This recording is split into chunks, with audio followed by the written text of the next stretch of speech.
Hi friends, welcome my YouTube channel geography learning plus academy. আজকে তোমাদের সঙ্গে আলোচনা করব প্রিজমেটিক কম্পাসের সাহায্যে আবদ্ধ টাওয়ার্স অঙ্কনের পার্ট 2 আলোচনা।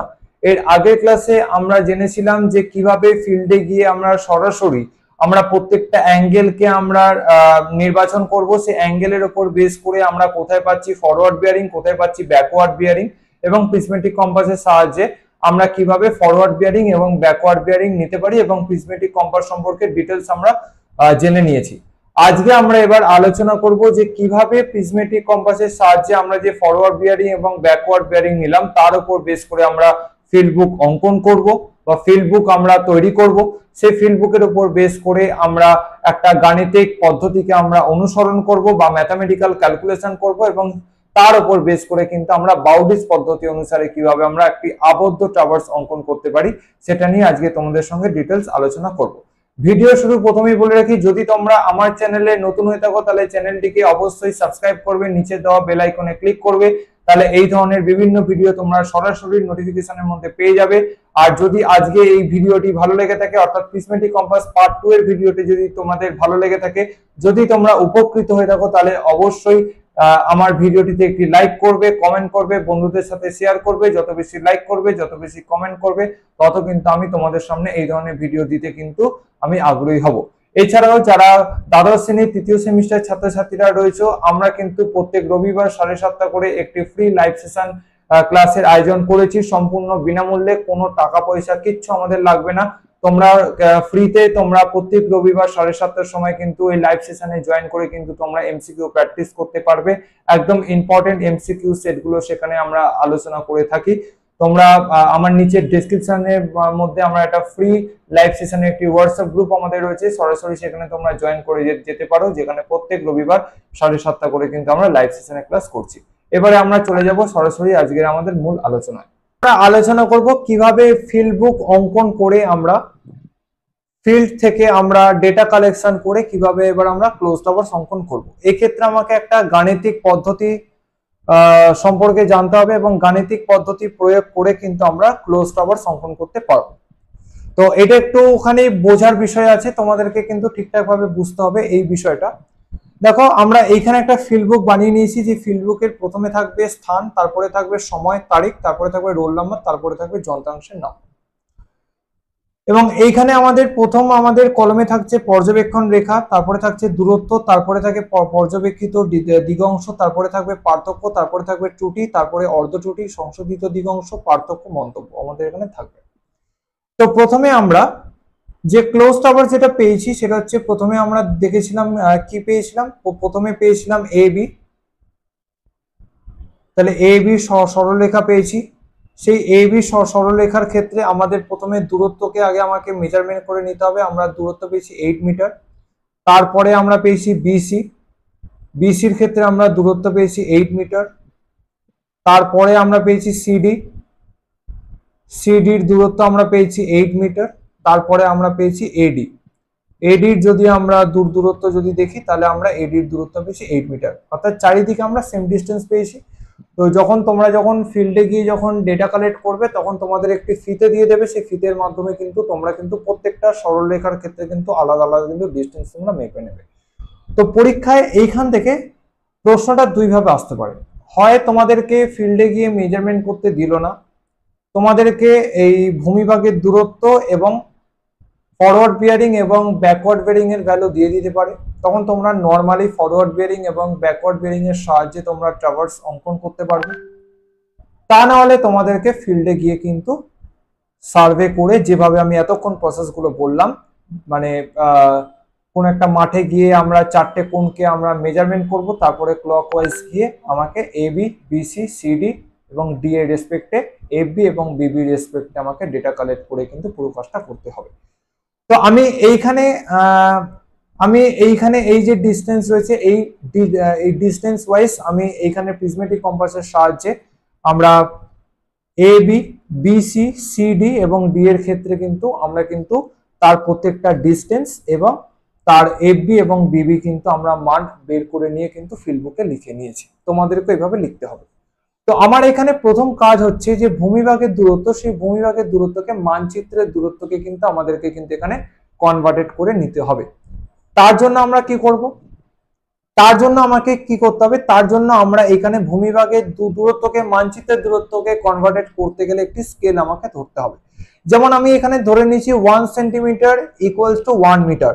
অর্থাৎ আমি যদি এখন তোমাকে খাতায় বলি যে 8 মিটারকে তুমি এঁকে দেখাও, সেটা কখনোই পসিবল হবে না, কারণ 8 মিটার হচ্ছে বিশাল বড় একটা আমার এরিয়া এবং সেটা তোমার খাতায় আঁকা সম্ভব না। তাই আমরা সেটাকে খাতায় কলমে কিন্তু সেই স্কেলে কিন্তু আমরা তাকে ভেঙে নিয়েছি, মানে আমরা ম্যাপ ডিস্টেন্সে কিন্তু তাকে আমরা ভেঙে নিয়েছি।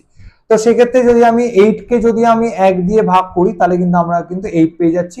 আমার হিসেবের সুবিধার জন্য আমি এখানে 1 সেন্টিমিটার ইকুয়ালস টু 1 মিটার ধরে নিয়েছি। তোমরা চাইলে কিন্তু তোমরা তোমাদের মতো কিন্তু স্কেল ধরে নিতে পারো, তবে এমন একটা স্কেল ধরবে যাতে কিন্তু আমার ট্রাভার্সটা কিন্তু প্রমিনেন্টলি ভাবে কিন্তু আমরা খাতায় আঁকতে পারি, যাতে খুব বড় না হয়ে যায় আবার যেন খুব ছোট না হয়ে যায়। এটাকে কিন্তু আমাদেরকে কিন্তু মাথায় চিন্তা ভাবনা করে কিন্তু সেভাবে কিন্তু স্কেল ধরতে হবে। তো আমি এইখানে যদি সেই স্কেল ধরে যদি করি তাহলে কিন্তু আমরা পাচ্ছি যে প্রত্যেকটাই কিন্তু আমরা 8 সেন্টিমিটার করে পেয়ে যাচ্ছি। এবার আমাকে এই যে পর্যবেক্ষিত দিগাংশ, যেটা আমি ফিল্ডে গিয়ে যে আমরা এখানে মাপ নিয়েছি, এই যে পর্যবেক্ষিত দিগাংশের মধ্যে এফ বি এবং বিবি প্রত্যেকটা সরলরেখা ভিত্তিক যে আমরা আলাদা আলাদা মান নিয়েছি, আমাকে প্রথমে দেখতে হবে যে এই যে আমি যে ফিল্ডে গিয়ে যে এফ বি এবং বিবির যে পরিমাপ নিয়েছি, এই দুটোকে আমি যদি ডিফারেন্স যদি করি বা তার ব্যবধান আমার 180 আসছে কিনা। যদি আমার এই দুটোর মধ্যে ব্যবধান 180 এসে যায় তাহলে কিন্তু আমরা এই কোনো টেবিলের ক্যালকুলেশন করব না। যদি আমার 180 না আসে, যদি 180 না আসে 181 এলো, 169 এলো বা 179 এলো, বা আমি বলতে পারি 182 এলো বা 183 এলো, তখন কিন্তু সেই ক্ষেত্রে কিন্তু আমাকে কিন্তু এই টেবিলটার সাহায্যে কিন্তু আমাকে কিন্তু 180 বের করতে হবে। একটা জিনিস আমাদের মাথায় রাখতে হবে, আমরা তখনই ক্লোজ টাওয়ার্স অঙ্কন করতে পারবো যখন আমার এফবি এবং বিবির ডিফারেন্স কিন্তু 180 আসবে। যতক্ষণ না 180 না আসবে ততক্ষণ কিন্তু আমরা কিন্তু কোনো মতেই কিন্তু ক্লোজ টাওয়ার্স অঙ্কন করতে পারবো না। তার জন্য কিন্তু আমাদের এই বিস্তার ক্যালকুলেশন বা বিস্তার গাণিতিক পদ্ধতি। তো আমরা নর্মালি আমরা 180 পাই না, কারণ যদি কেউ সার্ভে করতে যদি যাও, যদি কেউ লোহার যদি ঘড়ি পরে থাকো বা যদি কেউ লোহার বালা যদি কেউ হাতে পরে রাখো, বা মেয়েদের ক্ষেত্রে অনেক সময় কানের দোল বা যে গলার চেন পরে থাকো, কিংবা যদি আমাদের গ্রাউন্ডের আশেপাশে যদি কোনো লোহার যদি ম্যাগনেট থাকে, অনেক সময় কি হয় তার জন্য কিন্তু আমরা ঠিকঠাক ভাবে কিন্তু আমরা মানে যে এফবি এবং বিবির মধ্যে যে ডিফারেন্স সেটা কিন্তু 180 আসে না। ওই 180 আসার জন্যই কিন্তু আমাদেরকে এই পার্থক্য ত্রুটি অর্ধ ত্রুটিকে ক্যালকুলেশন করে কিন্তু আমাকে কিন্তু 180 নিয়ে আসতে হয়। তো আমরা প্রথমে যে অরিজিনাল যে ডেটাটা আমরা পাবো সেই ডেটাটাকে আগে আমরা ডিফারেন্সিয়েট করে নেব। দেখো এইখানে পার্থক্যের ক্ষেত্রে ডি মানে হচ্ছে ডিফারেন্সিয়েট। ডিফারেন্সিয়েট বের করার ফর্মুলা হচ্ছে এফ বি ডিফারেন্সিয়েট বিবি।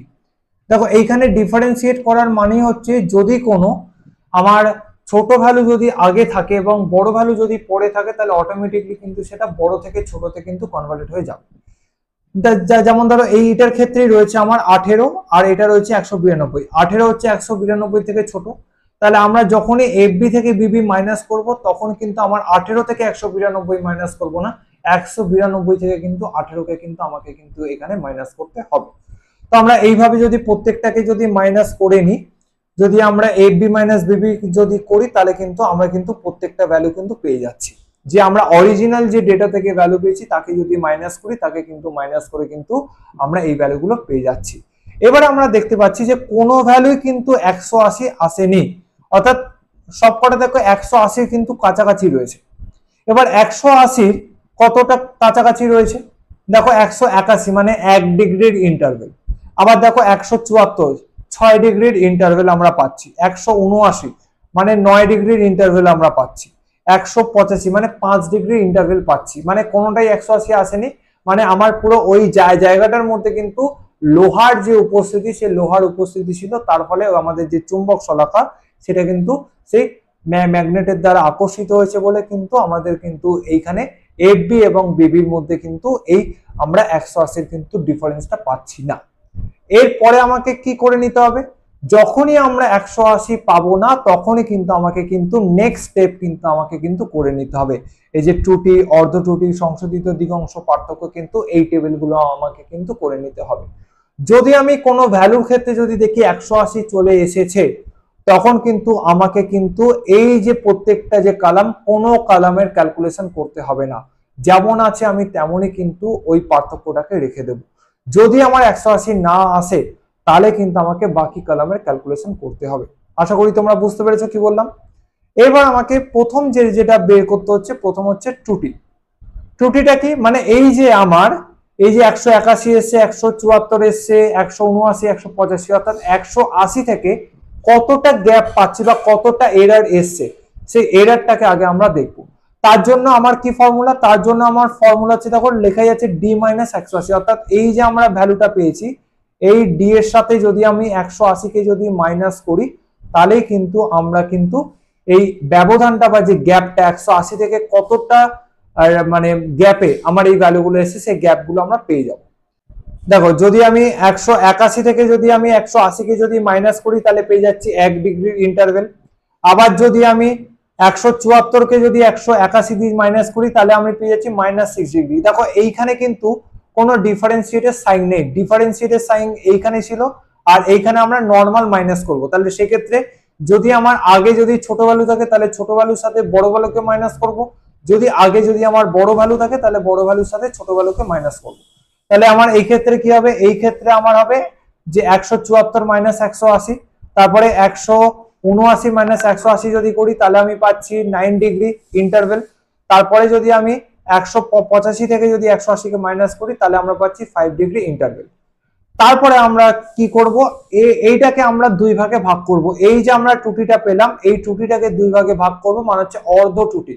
সে অর্ধ ত্রুটি বের করার ফর্মুলা কি, অর্ধ ত্রুটি বের করার ফর্মুলা হচ্ছে আমরা এই যে আমরা প্রত্যেকটা যে ই এর ভ্যালু পেয়েছি এই ই এর ভ্যালুকে যদি 2 দিয়ে ভাগ করি তাহলে কিন্তু আমরা অর্ধ ত্রুটি পেয়ে যাব। যেমন ধরো আমি এইখানে পেয়েছি 1 ডিগ্রি, এই 1 ডিগ্রিকে যদি আমি 2 দিয়ে যদি ভাগ করি তাহলেই দেখো পেয়ে যাচ্ছি 0 ডিগ্রি 30 মিনিট কিন্তু পেয়ে যাচ্ছি। যদি ক্যালকুলেটরে পুট করি তাহলে কিন্তু আমি 0 ডিগ্রি 30 মিনিট পেয়ে যাব, মানে আমি হাফ মিনিট আমরা পাচ্ছি। এই half minute plus half minute যদি করি তাহলে কিন্তু আমরা পেয়ে যাব 1 ডিগ্রি আমরা পেয়ে যাব। তাহলে কিন্তু আমরা কিন্তু এইভাবে প্রত্যেকটা কিন্তু আমরা কিন্তু ভ্যালুগুলো আমরা পেয়ে গেলাম। যে আমরা প্রত্যেকটাকে যদি 2 দিয়ে ভাগ করি, যদি আমি 1 কে 2 দিয়ে ভাগ করি তাহলে পাচ্ছি 0 ডিগ্রি 30 মিনিট, 6 কে যদি 2 দিয়ে ভাগ করি তাহলে পেয়ে যাচ্ছি 3 ডিগ্রি 00 মিনিট, 9 কে যদি ভাগ করি তাহলে পেয়ে যাচ্ছি 4 ডিগ্রি 30 মিনিট, 5 কে যদি ভাগ করি তাহলে পেয়ে যাচ্ছি 2 ডিগ্রি 30 মিনিট পেয়ে যাচ্ছি।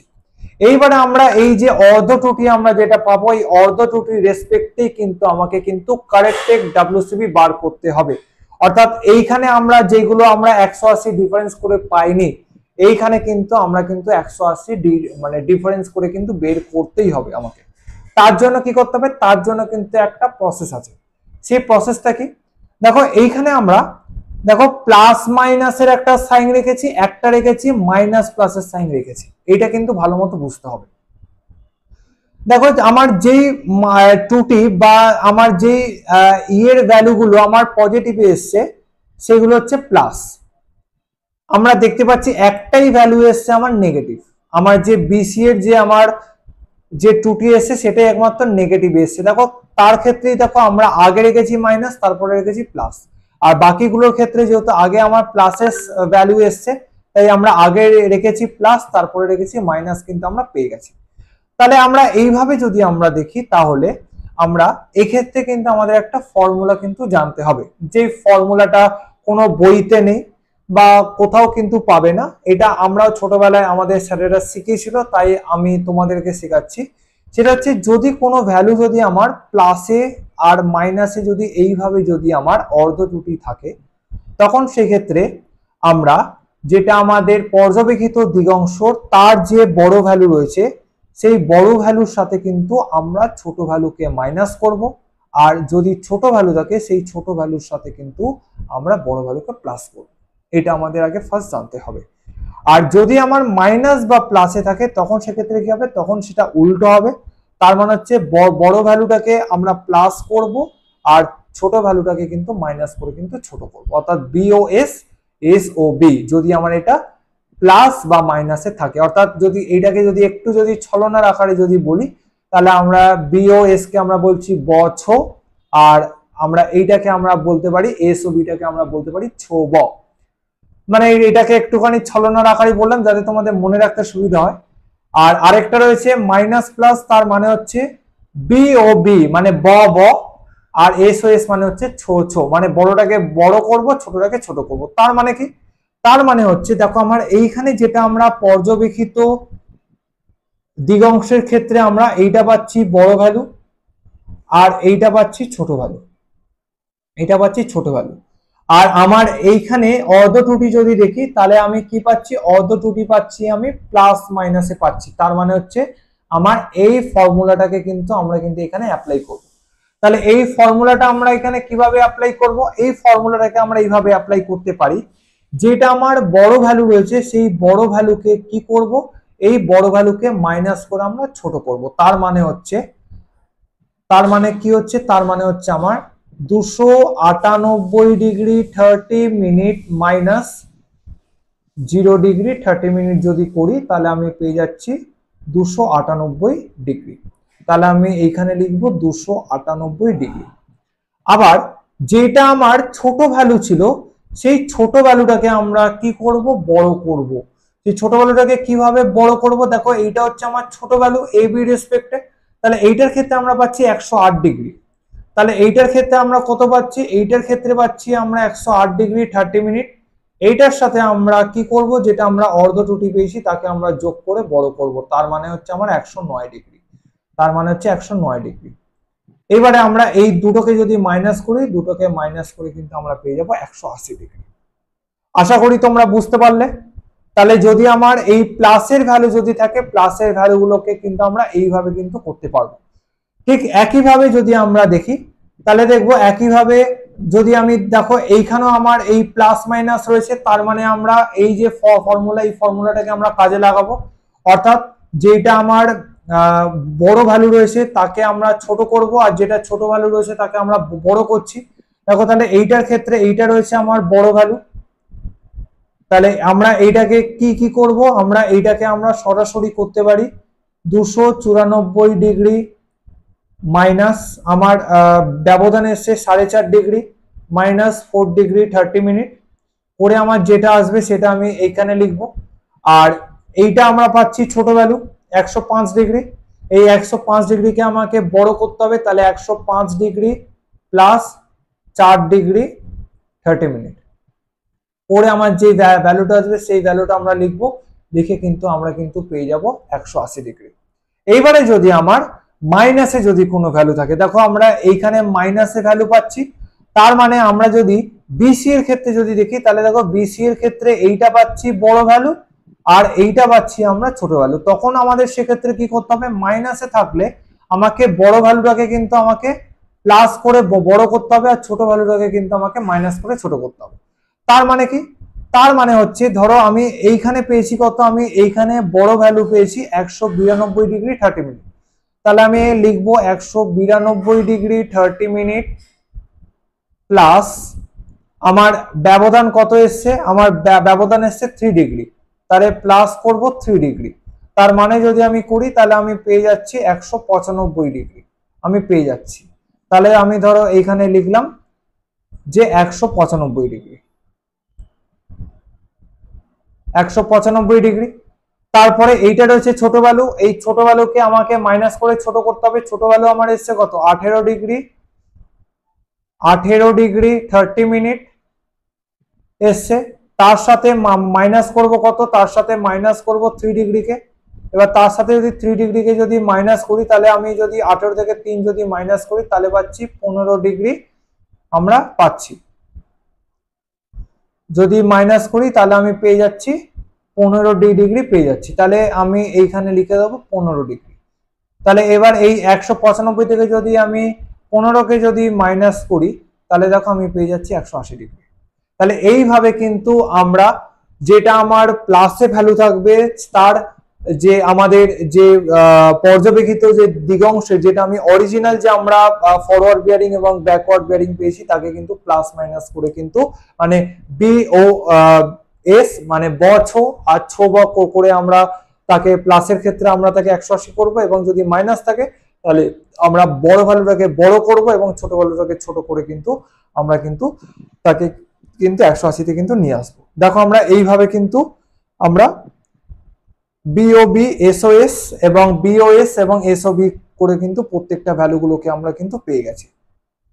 ঠিক আছে, এইবারে যদি প্রত্যেকটাকে যদি আমি ডিফারেন্স বের করি, দেখো প্রত্যেকটাই কিন্তু আমরা কিন্তু 180 পেয়ে গেছি। ঠিক আছে, তারপরে আমাদের এখানে একটা মন্তব্য লিখতে হবে যে আমরা মূলত যে আমরা যে ট্রাভার্সটা আমরা যে আঁকছি সেটা হচ্ছে এইরকম একটা ট্রাভার্স পাচ্ছি এ বি সি ডি। এটা পুরোটাই হচ্ছে ক্লোজ ট্রাভার্স মানে আবদ্ধ ট্রাভার্স আমরা পেয়েছি, এবং আমরা এইটার ক্ষেত্রে পার্থক্য বের করতে গিয়ে আমরা কিন্তু প্রথমে কিন্তু 180 পাইনি, অর্থাৎ আমার জায়গাটা কিন্তু একটা লোকাল অ্যাট্রাকশন আমরা পেয়েছিলাম।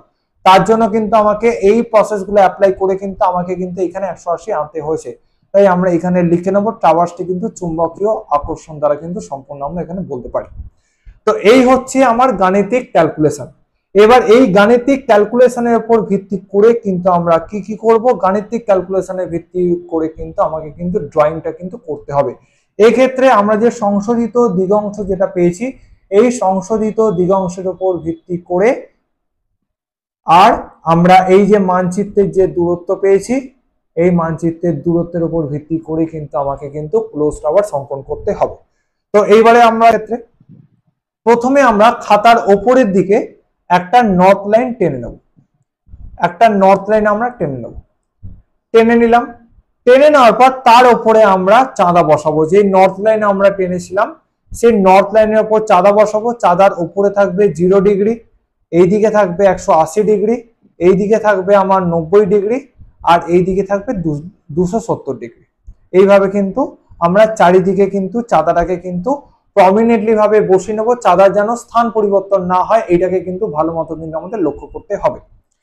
এবারে দেখো প্রথমে আমরা এ বি আমরা দেখবো, এটা পেয়েছি এ বি, এটা পেয়েছি বি সি, এটা পেয়েছি সি ডি, আর এটা আমরা পেয়েছি ডি এ। তাহলে দেখো এ বির ক্ষেত্রে আমরা প্রথমে দেখব যে এ বি। আচ্ছা, এইখানে আরেকটা জিনিস আমরা বলছি, এইখানে যখনই আমরা এই সংশোধিত দিগংশের রেসপেক্টে যখন আমরা ক্লোজ ট্রাভার্স অঙ্কন করছি, তখন কিন্তু আমরা এই ব্যাক বিয়ারিং কিন্তু আমরা দেখবো না। আমরা সব সময় যে ফরওয়ার্ড বিয়ারিং, এই ফরওয়ার্ড বিয়ারিং এর রেসপেক্টেই কিন্তু আমরা কিন্তু ক্লোজ ট্রাভার্স কিন্তু অঙ্কন করব। তো সেই ক্ষেত্রে আমরা এই ভ্যালুটা দেখব, এই ভ্যালুটা দেখব, এই ভ্যালুটা দেখব, এই ভ্যালুটা দেখব, এই চারটে ভ্যালুর রেসপেক্টে কিন্তু আমাকে ক্লোজ ট্রাভার্স অঙ্কন করতে হবে। তাহলে আমি প্রথমে এ বির ক্ষেত্রে আমরা দেখতে পেয়েছি রয়েছে কত 289 ডিগ্রি। তাহলে আমরা এবারে দেখবো যে চাঁদার মধ্যে 289 ডিগ্রি কোন জায়গায় রয়েছে।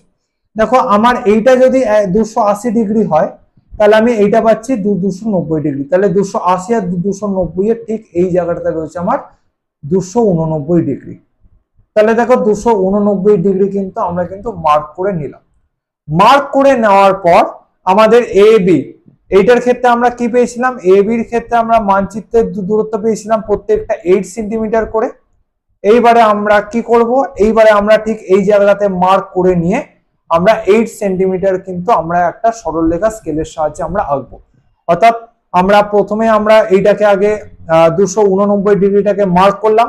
মার্ক করে নেওয়ার পর আমরা এই যে আমরা লাইনটা যে আমরা অঙ্কন করছি, এই যে লাইনটা যে আমরা অঙ্কন করছি, এই লাইনের মধ্যে দূরত্ব আমার থাকবে 8 সেন্টিমিটার। তাহলে দেখো আমরা স্কেলের সাহায্যে কিন্তু আমরা এ বি ডিস্টেন্স কিন্তু আমরা 8 সেন্টিমিটার কিন্তু আমরা পেয়ে গেলাম। এবার আমরা কি করব, এইবারে আমরা এই যে বি এর যে আমরা পয়েন্টটা পেলাম, এবার বি পয়েন্টের উপরে আমরা একটা নর্থ লাইন কিন্তু আমরা ড্র করব। একইভাবে আমরা যেভাবে এর উপরে নর্থ লাইন ড্র করেছিলাম, একইভাবে কিন্তু আমরা বি এর উপরে কিন্তু নর্থ লাইন কিন্তু আমরা এক্ষেত্রে ড্র করব। তো আমরা এখানে ড্র করলাম। ড্র করে নেওয়ার পর চাঁদাটাকে আবার আমরা বি পয়েন্টের উপরে বসাবো। দেখো এইটা ছিল আমার বি বিন্দুর আমার নর্থ লাইন। এবার ঠিক এইখানে আমরা জিরো বসিয়েছি। চাঁদার একদম পজিশনটাকে সেম রাখতে হবে, যেন আমার কোনো মতেই যেন এদিক ওদিক না হয়, তাহলে কিন্তু আমার ক্লোজ ট্রাভার্স কিন্তু আমার আসবে না। তাহলে আমরা এইখানে জিরো পেয়ে গেছি। এবার জিরো রেসপেক্টে আমরা দেখবো সেকেন্ডে কি রয়েছে, সেকেন্ডে আমরা নেব বিসি। বিসির ক্ষেত্রে পেয়েছি 15 ডিগ্রি 30 মিনিট। তাহলে এইবারে আমি দেখবো এই বি এর রেসপেক্টে আমার 15 ডিগ্রি কোথায় রয়েছে। দেখো এইটা যদি আমার 10 হয়, এইটা হচ্ছে 20, তাহলে 10 আর 20-র মধ্যবর্তী স্থানে কিন্তু আমরা পাচ্ছি কত 15 ডিগ্রি 30 মিনিট। এবং এর যদি আমরা মানচিত্রের যদি আমরা দূরত্ব পাই তাহলে আমরা পেয়েছি 8 সেন্টিমিটার। তাহলে আমরা কি করব, আমরা এইখান থেকে আমরা এতটুকু যদি আমরা যাই তাহলে এইখান থেকে এতটুকু কিন্তু আমরা 8 সেন্টিমিটারে কিন্তু আমরা এখানে পরিমাপ নেব। এইটুকু যদি পরিমাপ যদি দেখি তাহলে দেখবো এইটুকুর পরিমাপ হচ্ছে আমার 8 সেন্টিমিটার। তাহলে দেখো ঠিক আমরা এইভাবে কিন্তু আমরা কিন্তু 8 সেন্টিমিটারে কিন্তু আমরা পরিমাপ কিন্তু পেয়ে গেছি। ঠিক আছে, তাহলে আমরা এইভাবে কিন্তু আমরা এ বি আমরা মার্ক করলাম। এ বি সরলরেখার উপর ভিত্তি করে আমরা 8 সেন্টিমিটারে আমরা প্রথমে 289 ডিগ্রি আমরা পেয়ে গেছি। এইটা হচ্ছে কত, এইটা হচ্ছে আমার 289 ডিগ্রি। আর আমরা বি বিন্দু রেসপেক্টে আমরা পেয়ে গেছি কত 15 ডিগ্রি 30 মিনিট আমরা পেয়ে গেছি। আবার আমরা এইখানে আমরা কি পেয়েছি, এইখানে আমরা পেয়েছি সি পয়েন্ট। এবার এই সি পয়েন্টের উপর বেস করে আবার আমরা একটা নর্থ লাইন ড্র করব 90 ডিগ্রি অ্যাঙ্গেলে। এই নর্থ লাইনটাকে আমরা ড্র করলাম এইভাবে, নর্থ লাইনের উপর ড্র করে আবার চাঁদাটাকে আমরা ঠিক এই জায়গাটাতে বসাবো। ঠিক একইভাবে ওপরে থাকবে 0, নিচে থাকবে 180, এদিকে থাকবে 90, এদিকে থাকবে 280। তার রেসপেক্টে এবার আমরা দেখব তার রেসপেক্টে আমাদের সিডি আমাদের কি আসছে। আমরা যদি সিডি যদি দেখি 8 সেন্টিমিটারের রেসপেক্টে তাহলে আমি পাচ্ছি 110 ডিগ্রি। তাহলে দেখো আমার এইটা যদি 100 হয় তাহলে আমি এটা পাচ্ছি 110 ডিগ্রি। তাহলে আমরা সিডি রেসপেক্টে কিন্তু আমরা কিন্তু 110 ডিগ্রি কিন্তু আমরা এখানে এঁকে নিলাম এবং তার আমরা মান পেয়ে গেছি 8 সেন্টিমিটার কিন্তু পেয়ে গেছি। এই যে 8 সেন্টিমিটারের মান আমরা পেয়ে গেলাম। তাহলে দেখো 110 ডিগ্রি যদি আমি দেখি তাহলে আমরা এইটার যে মান যদি আমরা দেখি তাহলে দেখবো এইটার আমরা মান পেয়ে গেছি 110 ডিগ্রি। তাহলে আমি এইটা পেলাম 15 ডিগ্রি 30 মিনিট, এইটা পেয়েছি 289 ডিগ্রি পেয়ে গেলাম। পেয়ে যাওয়ার পর আমরা তারপরে আমরা যে মানটা পাবো সেটা হচ্ছে ডি এ। আমরা ডি বিন্দুতে মান পেয়ে যাব। আবার ডি বিন্দুর উপরে আমরা এইভাবে একটা নর্থ লাইন ড্র করব। এইভাবে একটা নর্থ লাইন আমরা ড্র করলাম। ড্র করার পর আবার চাঁদাটাকে আমরা সেম পজিশনে বসাবো। বসিয়ে আমরা মার্ক করব 199 ডিগ্রি 30 মিনিট। এটা কি, এইটা হচ্ছে আমার ডি এ আর এর মানচিত্রের দূরত্ব পেয়েছি 8 সেন্টিমিটার। তাহলে আমি 199 ডিগ্রি 30 মিনিট যদি আমরা দেখি তাহলে দেখো আমি এইটা পেয়েছি 190 আর এইটা পেয়েছি 200। তাহলে 190 আর 200-র মধ্যে যদি আমি এই পজিশনে যদি আসি, এই পজিশনে আমরা কত পাচ্ছি, এই পজিশনে আমরা পাচ্ছি 199 ডিগ্রি 30 মিনিট কিন্তু আমরা পাচ্ছি। এইখানেই হচ্ছে আমার আসল একটা খেলা আমার রয়েছে। আমরা যদি এইটার যদি অ্যাঙ্গেল যদি দেখি, এই অ্যাঙ্গেলটা আমরা পাচ্ছি কত 199 ডিগ্রি 30 মিনিট আমরা পাচ্ছি। আমরা এইখানে যদি ডি এ লাইনটাকে যদি 8 মিটার যদি আমরা বা 8 সেন্টিমিটার যদি টানি তাহলে আমরা দেখতে পাচ্ছি যে এ বিন্দু যেটা আমার শুরুর দিকে ছিল সেই শুরুর সাথে কিন্তু আমার কিন্তু অন্তিম যে বিন্দুটা সেটা কিন্তু মেলেনি। আমি যখন আমি আলোচনা করেছিলাম তখন আমি বলেছিলাম আবদ্ধ ট্রাভার্স তাকেই বলবো যেই বিন্দুতে শুরু হবে সেই বিন্দুতে কিন্তু শেষ হবে, মানে এইখানে শুরু হচ্ছে আবার এইখানে গিয়ে কিন্তু শেষ হচ্ছে। কিন্তু আমি কিন্তু এই জায়গাটাতে কিন্তু আমি পাচ্ছি না। দেখো আমার এইটা ছিল স্টার্টিং পয়েন্ট, এইটা ছিল স্টার্টিং পয়েন্ট আর এইটা ছিল এন্ডিং পয়েন্ট। এবারে তো প্রশ্ন হতে পারে তো স্যার তাহলে তো আপনি এই যে এত ত্রুটির ক্যালকুলেশন করলেন, অর্ধ ত্রুটির ক্যালকুলেশন করলেন, তারপরে সংশোধিত দিগাংশ করে 180 নিয়ে এলেন, তাহলে কেন এলো না? এটার ক্ষেত্রে আমরা বলে রাখি অনেক সময় আমরা গাণিতিক পদ্ধতি প্রয়োগ করেও কিন্তু আমরা ক্লোজ টাওয়ার্স কিন্তু প্রমিনেন্টলি ভাবে কিন্তু অঙ্কন করতে পারি না। কারণ আমার যেটা ডেটা কালেকশন যেটা হয়েছিল সেটা কিন্তু সেইখানে কিন্তু ত্রুটিটা ছিল, কারণ সেই পুরো এরিয়াটা কিন্তু একটা লোকাল মানে এরার কিন্তু সেখানে ছিল, আমরা কিন্তু এরার ফ্রি ছিল না। তাই যতই গাণিতিক প্রসেস অ্যাপ্লাই করে 180 আনি না কেন, গ্রাফিক্যালি ভাবে যদি আমি সেটা আঁকতে যাই তখন কিন্তু আমার কিন্তু সেটা ক্লোজ টাওয়ার্স বা আবদ্ধ টাওয়ার্স অঙ্কন হবে না। তাহলে কি আমি এই অবস্থাতে কি টাওয়ার্সটা রেখে দেবো? একদমই নয়। কারণ আমার কাজ কি না, প্রিজমেটিক কম্পাসের কাজ হচ্ছে আমার আবদ্ধ টাওয়ার্স অঙ্কন করা। আমাকে আবদ্ধ টাওয়ার্স অঙ্কন করতেই হবে এবং গ্রাফিক্যালি ভাবে কিন্তু এখানে আরো একটা মেথড অ্যাপ্লাই করতে হবে। অর্থাৎ আমি গাণিতিক পদ্ধতিতে আমরা একটা মেথড অ্যাপ্লাই করেছিলাম, আমরা প্রথমে ত্রুটির ক্যালকুলেশন করেছিলাম, তারপরে অর্ধ ত্রুটির ক্যালকুলেশন করেছিলাম, তারপরে সংশোধিত দিগাংশের ক্যালকুলেশন করে 180-তে গিয়ে মিলিয়েছি। সেটা গাণিতিক পদ্ধতিতে আমরা আবদ্ধ ট্রাভার্সের জন্য 180 পেয়েছি। কিন্তু যখন আমরা ছবি আঁকছি বা যখন গ্রাফিক্যালি ভাবে যখন আমরা খাতায় কলমে আঁকছি, তখনও কিন্তু একটা পদ্ধতি আছে যেই পদ্ধতি আবদ্ধ ট্রাভার্স কিন্তু অঙ্কন করতে পারি। সেই পদ্ধতি কি? সেই পদ্ধতি হচ্ছে বাউডিচ মেথড। সেই বাউডিচ মেথডকে অ্যাপ্লাই করে কিন্তু আমরা আবদ্ধ ট্রাভার্স অঙ্কন করতে পারি। আবদ্ধ ট্রাভার্সের ক্ষেত্রে যদি আমরা দেখি তাহলে দেখবো আবদ্ধ ট্রাভার্সের ক্ষেত্রে যেটা আমার এন্ডিং পয়েন্ট এসছে সেই এন্ডিং পয়েন্টকে আমরা নাম দেবো এ ড্যাশ। অর্থাৎ আমার যেটা আমার একদম মানে যেটা শুরুর যে বিন্দু ছিল, শুরুর বিন্দুটার নাম দিয়েছি আমি এ, আর যেটা শেষ বিন্দু তাকে আমি নাম দিয়েছি এ ড্যাশ, যেহেতু দুটো আলাদা আলাদা জায়গায় গিয়ে মিলেছে। এবার এই দুটো জায়গাতে আমরা কি করব? এই দুটো জায়গাতে ভালো করে দেখবে, এই জায়গায় আমরা একটা ডটেড লাইন আমরা টেনে দেবো। দেখো আমরা কিন্তু এই জায়গায় কিন্তু একটা ডটেড লাইন কিন্তু আমরা এখানে টেনে নিয়েছি। এই যে ডটেড লাইন, এই ডটেড লাইনটাকে কিন্তু আমরা কিন্তু এখানে টেনে নিয়েছি। এই ডটেড লাইন আমরা টেনে নেব।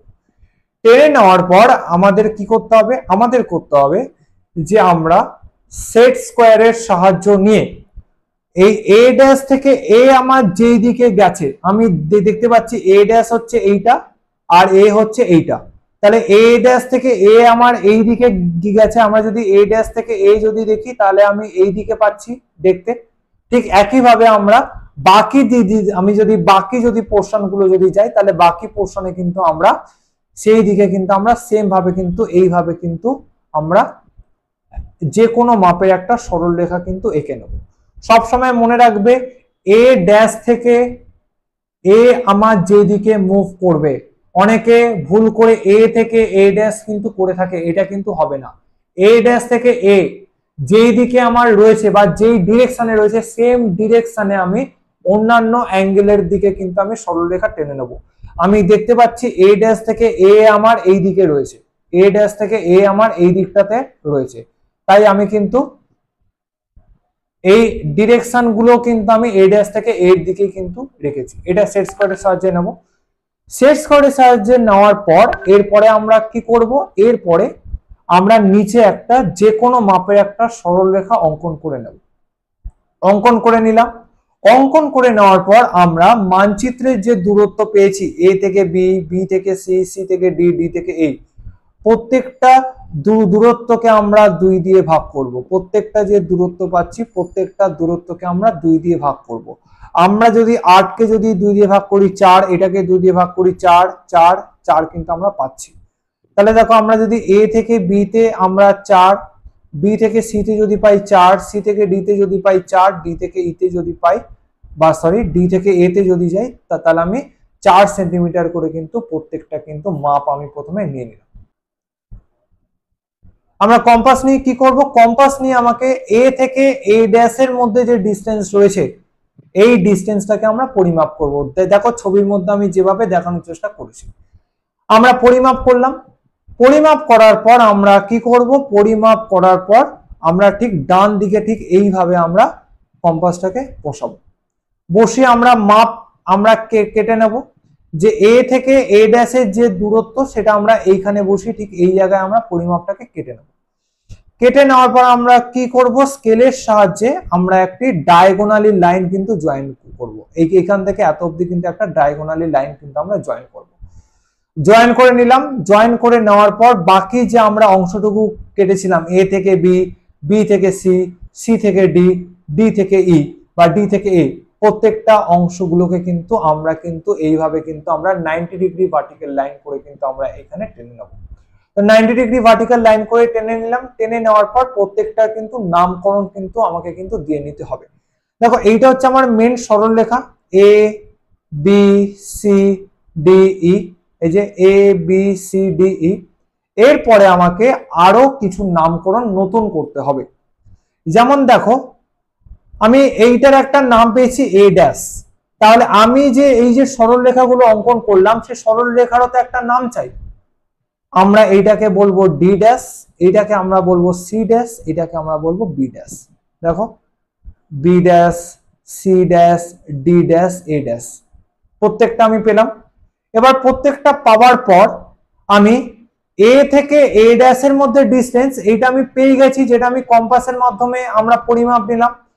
কিন্তু আমি যদি ডি থেকে ডি ড্যাশের দিকে যদি যাই, আমি কি এই পরিমাপটা পেয়েছি? এই পরিমাপটা কিন্তু আমি কম্পাসের সাহায্যে পাইনি। আমি সি থেকে সি ড্যাশ এই পরিমাপটাও পাইনি, বি থেকে বি ড্যাশ কিন্তু এই পরিমাপটা পাইনি। এই পরিমাপগুলোকে কিন্তু আমাদের কিন্তু এইখানে মার্ক করতে হবে। তার জন্য আমরা আবার একটি কম্পাস নিয়ে নেব। কম্পাস নেওয়ার পর ডি থেকে ডি ড্যাশ এই যে আমরা মাপটা আমরা নেব, এই মাপটা নেওয়ার পর এই মাপটা আমরা এইখানে কাটবো। ডি থেকে ডি ড্যাশের যে মাপটা আছে এই মাপটা কিন্তু আমরা এখানে কাটলাম। কাটার পর আমরা এইটুকু অংশ পেয়ে গেলাম, অর্থাৎ এইখান থেকে এইটুকুর যে ডিস্টেন্স, সেই ডিস্টেন্সটা আমরা এইখান থেকে এইটুকুর মধ্যে পেয়ে গেলাম। এটা হচ্ছে ডি ড্যাশ। একইভাবে আমরা সি থেকে সি ড্যাশের পরিমাপ নেব, মাপ নিয়ে আমরা এইখানে আমরা কাটবো। কেটে আমরা সি থেকে সি ড্যাশের যে আমরা ডিস্টেন্সটা পেয়েছি, আমরা এইখানেও কিন্তু সি থেকে সি ড্যাশের ডিস্টেন্সটা আমরা পাবো। একইভাবে আমরা বি থেকে বি ড্যাশের মধ্যে আমরা যে ডিস্টেন্সটা পাবো সেটা আমরা কম্পাসের সাহায্যে পরিমাপ নেব। পরিমাপ নিয়ে কিন্তু আমরা বি থেকে বি ড্যাশের কিন্তু ভ্যালুগুলো পেয়ে যাব। পেয়ে যাওয়ার পর আমরা কি করব? পেয়ে যাওয়ার পর আমরা যেই ভ্যালুগুলো আমরা এখন মার্ক করলাম এই বাউডিচ মেথডের মাধ্যমে, প্রত্যেকটাকে আমরা ডটেড লাইন বা ড্যাশ লাইন দিয়ে আমরা জয়েন করব। দেখো, আমার এ বিন্দুতে স্টার্টিং পয়েন্ট ছিল, আমাকে এ বিন্দুতে গিয়ে মিলতে হবে, তাই আমরা এ থেকে যাব বি ড্যাশ। দেখো, আমরা এ থেকে গেছি বি ড্যাশ, বি থেকে গেছি সি ড্যাশ, সি থেকে গেছি ডি ড্যাশ, এবং দেখো এ থেকে গেছি বি ড্যাশ, বি থেকে গেছি সি ড্যাশ, সি থেকে গেছি ডি ড্যাশ, এবং ডি থেকে যদি যাই তখন কিন্তু আমি এ ড্যাশে যাব না। ডি থেকে যদি যাই তখন কিন্তু আমাকে এ তে গিয়ে কিন্তু আমাকে মিলতে হবে। স্টার্টিং পয়েন্ট এবং এন্ডিং পয়েন্ট কিন্তু ঠিকঠাক ভাবে কিন্তু আমার মিলে গেল।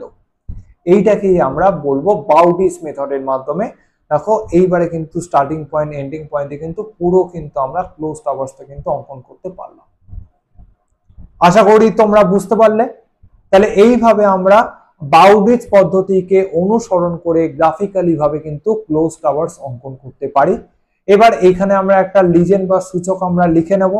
আমরা এই যে পদ্ধতির যে অনুসৃত করলাম, এই যে আমাদের যে গ্যাপটা ছিল, এই গ্যাপটাকে দিয়ে আমরা D, D dash, C, C dash, B, B dash যে ভ্যালুটা পেলাম সেই ভ্যালুগুলোকে বসিয়ে আমরা যে ক্লোজ টাওয়ার্স অঙ্কন করলাম, এটাকে আমরা বলছি বাউডিচ পদ্ধতি অনুসারে সমাপ্রম ভ্রম বা ত্রুটি বন্টন, বা এটাকে আমরা ইংরেজিতে অনেক সময় বলে থাকি, এটাও কিন্তু অনেক সময় কিন্তু আমরা বলে থাকি এটা। তারপরে আমরা একটা সুন্দর হেডিং লিখে নেব।